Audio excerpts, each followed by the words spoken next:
नमस्कार साथियों, आप सभी को स्वतंत्रता दिवस की हार्दिक शुभकामनाएं। मैं आशा करता हूं आप लोग स्वस्थ होंगे, मस्त होंगे और आप लोगों का प्रिपरेशन बहुत बेहतर ढंग से चल रहा होगा। दोस्तों, आज के समय में हम लोग बात करने वाले हैं, काफ़ी ही महत्वपूर्ण अपडेट निकल करके आ रही है। हम लोग बात करने वाले हैं सचिवालय से बिहार शिक्षक भर्ती को लेकर के क्या कुछ आपको अपडेट है, और साथ साथ आपको पता ही है कि बीएड वर्सेस बीटीसी का ही मामला सबसे आपको चरम पर है, और इसमें भी आपको प्राथमिक में बीएड को शामिल किया जाए या न शामिल किया जाए, इसको लेकर के जाया गया था, सचिवालय जाया गया था। और साथ साथ हम लोग बात करने वाले हैं कि एनसीईटी के अध्यक्ष योगेश सिंह का क्या कुछ आपको बयान है बीएड को प्राथमिक में रखने को लेकर के या फिर नहीं रखने को लेकर के, इन सब के बारे में हम लोग डिटेल से बात करने वाले हैं। और दोस्तों, हम लोग बात करने वाले हैं कि आज के भाषण में बिहार के मुख्यमंत्री नीतीश कुमार जी क्या कुछ कहे हैं, इसके बारे में भी हम लोग बात करने वाले हैं। नियोजित शिक्षकों को लेकर के और ये बहाली जो है 1,70,000 की, इसको लेकर के इनका क्या कुछ स्टैंड है, इसके बारे में हम लोग बात करने वाले हैं। और हम लोग बात करने वाले हैं कि बीएड वर्सेस बीटीसी को लेकर के बीपीएससी का क्या कुछ स्टैंड है, इसके बारे में भी हम लोग बात करने वाले हैं। पहले हम लोग बात करें कि बीपीएससी का क्या कुछ स्टैंड है। दोस्तों, बीपीएससी कुछ भी नहीं है, इसका कोई भी स्टैंड क्लियर नहीं है और इसका स्टैंड क्लियर हो भी नहीं सकता, क्योंकि बीपीएससी सरकार के अधीन है। सरकार का जो स्टैंड होगा वही बीपीएससी का स्टैंड होगा। और यहाँ पर बात करें तो बीपीएससी का आपको पता है कि कल ट्वीट आया था अतुल प्रसाद जी का, और उसमें आपको क्या कहा गया था, उसमें कहा गया था और चेताया गया था बीएड वालों को कि सारा रिस्क अपने आप पर लेकर के आप एग्जाम में बैठे, चाहे जो भी कुछ करना है वो करें। आप अग्रिम, आप कहने का अर्थ है कि आगे की सोच करके आप अपना जो भी करना है करें। तो इनका सीधा सीधा ये बात है कि कुछ भी हो सकता है। अभी तक तो ये वैलिड है बीपीएससी टीआरई में बीएड, लेकिन आगे क्या कुछ होगा, टीआरई कहने का अर्थ है कि 1 to 5 के लिए हम बात कर रहे हैं, उसके ऊपर के बारे में हम बात नहीं कर रहे हैं। तो उस स्थिति में ये सभी की सभी बातें हैं और वहाँ पर आपको कोई भी क्लियर वहाँ पर नहीं किया गया था। तो क्या कुछ आपको एनसीईटी के अध्यक्ष योगेश सिंह का आपको बयान आया है, इसके बारे में हम लोग बात करें। यदि हम लोग बीपीएससी के बारे में बात करें तो इनके बारे में कुछ कहना उचित ही नहीं होगा, क्योंकि ये सरकार का सारा मुद्दा है। बीपीएससी सरकार के माध्यम से चलती है, सरकार जो कहेगी वही बीपीएससी आपको बोलेगी। बीपीएससी अतुल प्रसाद जी अपने से तो कुछ बोलेंगे भी नहीं ना, बोलेंगे तो सरकार का जो भी आपको निर्देश होगा उसी के आधार पर इनको बोलना है। तो ये उसी के आधार पर आपको ट्वीट किए हैं। इनका सीधा सीधा ये कहना है कि हम तो एग्जाम निश्चित रूप से लेंगे और पक्का है कि आपका एग्जाम होगा ही, लेकिन आने वाले समय में इस एग्जाम देने के बाद आपको बीएड को बाहर किया जाएगा। क्या कुछ होगा, क्योंकि बाहर तो होना दोस्तों निश्चित है। यदि आप इस पर कोई स्टैंड क्लियर नहीं होगा तो निश्चित रूप से आपको बाहर होना है, क्योंकि आपको पता है कि ये सुप्रीम कोर्ट का आदेश है और सुप्रीम कोर्ट का आदेश किसी को चैलेंज करने की क्षमता नहीं है। सिर्फ आपको उसे संसद में ले जा करके ही उसे आपको चैलेंज किया जा सकता है और अध्यादेश ला करके उसको हटाया जा सकता है, अन्यथा आपको ऐसा कोई भी विधान नहीं है। यहाँ पर हम लोग बात कर लेते हैं कि एनसीईटी का इस पर आपको क्या कुछ है और क्या कुछ हुआ है। तो आप ये वीडियो देख सकते हैं और इसमें क्या कुछ है, शॉर्ट में मैंने आपको लिया था, पूरा का पूरा वीडियो मैं नहीं दिखा सकता क्योंकि ये कॉपीराइट का मामला है, तो ये नहीं दिखा सकता। तो आप छोटे में इसे देखिए और इनका क्या कुछ कहना है। नीचे की अर्ली चाइल्डहुड एजुकेशन, उसके लिए अलग विधा चाहिए, प्रिपरेटरी के अलग विधा चाहिए, उसकी अलग ट्रेनिंग है, उसका अलग एक्सपेक्टेशंस है। इसी तरह से सेकेंडरी और मिडिल का है। तो एक आदमी बीएड करके चारों स्टेजेस पढ़ाने में महारत हासिल कर ले, ऐसा तो आवश्यक नहीं है। तो दोस्तों, आपने सुना कि एनसीईटी अध्यक्ष योगेश सिंह का क्या कुछ इसके ऊपर बयान है। उनका कहना है कि चारों विधाओं में बीएड को शामिल करना, बीएड अर्थात कहने का अर्थ है कि जैसा कि आपको पता है कि 4 स्टेज में आपके एजुकेशन को बांटा गया है और उसमें आपको चारों में बीएड को आपको शामिल करना, ये कोई आपको जरूरी नहीं है। चाइल्डहुड एजुकेशन के लिए अलग विधा होनी ही चाहिए, इनका सीधा सीधा ये कहना है। उनका कहना ये है कि जो 1 to 5 का है, 1 to 5 जो आपको बच्चों को पढ़ाने के बारे में बात, उनका कहना ये है कि इनको पढ़ाने के लिए अलग तरीका का आपको होना चाहिए, क्योंकि ये आपको शुरुआती स्टेज है और उस स्टेज में आपको अलग तरीके से पढ़ाने का आपको कला होनी चाहिए। तो उसकी विधा आपको अलग होनी चाहिए, न कि आपको जैसे कि बीएड है कि ये शुरू से लेकर के अंत तक बीएड को आप वैलिड कर दें, ये आपको जरूरी नहीं है। तो इस पर भी इनका सीधा सीधा ये कहना है कि बीएड उसके समतुल्य नहीं है। समतुल्य कहने का है कि जो काम आपको प्राइमरी में डीएलएड कर सकता है वो आपको नहीं काम कर सकता है बीएड, वो आपको इसके लिए योग्य नहीं है। सीधा सीधा बात इसका यही इनका अर्थ निकलता है।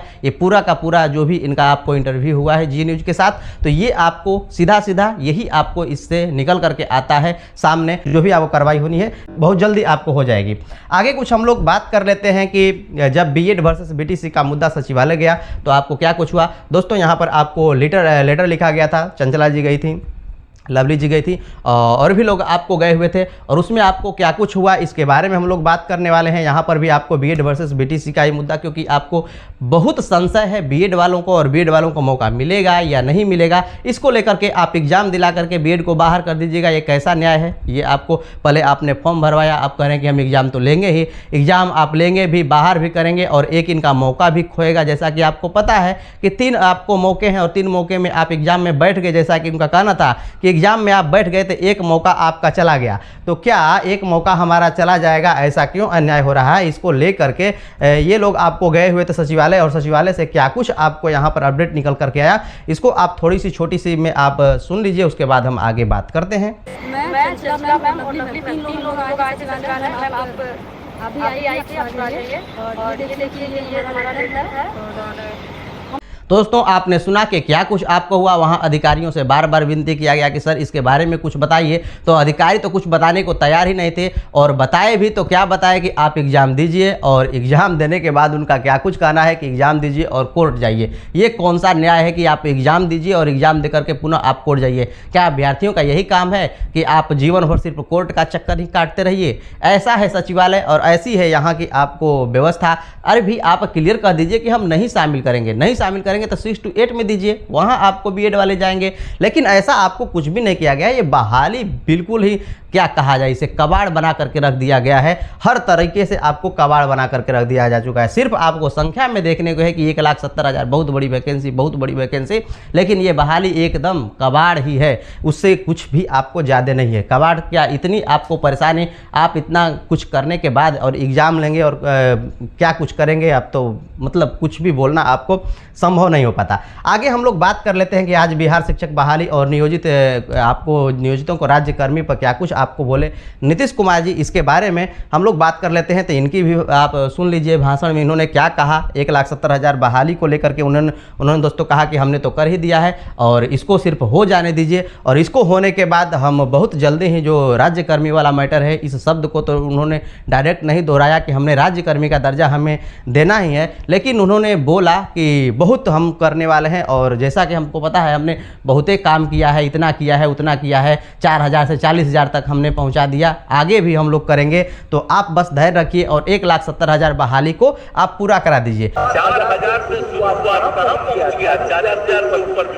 पढ़ाई ठीक ढंग से कहीं जब नहीं हुई तो हमने कहा कि सबको देखिए नहीं पढ़ा रहा, हम बच्चियों को सब जगह पढ़ाना चाहते हैं, तो इसी के जो काम किया तभी हमने तय किया कि जैसे पहले सब कुछ सरकारी होता था, इस बार भी सरकारी तौर पर हम लोग इस काम को फिर कर देंगे, यानी पूरे तौर पर ये काम किया जा रहा है। आज ही के दिन हम कर देते हैं, ये बहाली हो जाने दीजिए, और इसके बाद बाकी लोग भी हैं, उनके लिए भी उनके हित में जो काम करने वाले हैं बेहतर करने के लिए हम लोग काम कर देंगे कि सब सरकार से जुड़ जाएंगे। ये काम हमारे लोगों के मन में है, लेकिन पहले ये काम हो जाएगा, इसके बाद बाकी सब लोगों से बात करेंगे। और अभी देखा जा रहा है और हम सबसे आग्रह करते हैं कि पढ़ाइए ठीक से, जो पढ़ाएंगे नहीं, जब कायम रहेंगे तब कार्रवाई होगी। अब पढ़ाए रहिएगा तो सरकारी तौर पर भी आगे सोच करके करवाने के बारे में हम लोगों के दिमाग में बात है, वो सब करेंगे। तो ये सभी के सभी दोस्तों आपको अपडेट निकल करके आ रही थी, जो कि मैंने आपको बताया, और ये आपको क्या कुछ है, एक तरह के आपको जुमलेबाजी ही है आगे आने वाली चुनाव में। बाकी क्या कुछ होगा वो तो बाद की बात है। सबसे बड़ी अभी मैटर है बीएड वर्सेस बीटीसी, और बीएड को आपको प्राथमिक रखना और न रखना, और नहीं भी रखना है तो कोई भी स्टैंड क्लियर नहीं है किसी का भी, न तो बीपीएससी का, नहीं तो सरकार का, नहीं तो एनसीईटी का। और एनसीईटी का तो एक तरह से आप इसे अंदाज़ा लगा सकते हैं इस बात से कि एनसीईटी का मूड पूरा का पूरा है कि 1 to 5 में बीएड को नहीं रखना है। जैसा कि मैंने आपको पहले भी बताया था कि एनसीईटी के जो कि अंदरूनी आपको खबरें निकल करके आ रही हैं कि एनसीईटी बीएड को आपको अंदर नहीं रखने वाली है, 1 to 5 से आपको बाहर करने वाली है। यही बातें आप देख सकते हैं इंटरव्यू में क्या कुछ कहा अध्यक्ष जो NCT के हैं योगेश सिंह और जी न्यूज़ के आपको इंटरव्यू में क्या कुछ उन्होंने कहा। दोस्तों मैं आशा करता हूं कि आज का सेशन आप लोगों को काफ़ी बेहतर लगा होगा। यदि बेहतर लगा होगा तो लाइक से सब्सक्राइब करना नहीं भूलिएगा। यही सभी आज के अपडेट थे। तो चलिए मिलते हैं नेक्स्ट सेशन में। आज अभी के लिए इतना ही। देखने के लिए धन्यवाद।